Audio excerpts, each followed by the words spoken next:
اعوذ باللہ من الشیطان الرجیم، بسم اللہ الرحمن الرحیم۔ صحیح بخاری حدیث نمبر 65۔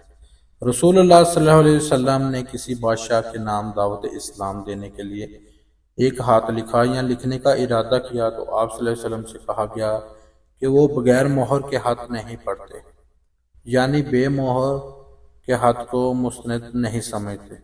تب آپ صلی اللہ علیہ وسلم نے چاندی کی انگوٹھی بنوائی جس پر محمد رسول اللہ کندہ تھا۔ گویا میں آج بھی آپ صلی اللہ علیہ وسلم کے ہاتھ میں اس کی سفیدی دیکھ رہا ہوں۔ شیبہ راوی حدیث کہتے ہیں کہ میں نے قتادہ سے پوچھا کہ یہ کس نے کہا؟ اس پر محمد رسول اللہ علیہ وسلم کندہ تھا۔ انہوں نے جواب دیا، انس رضی اللہ عنہ نے۔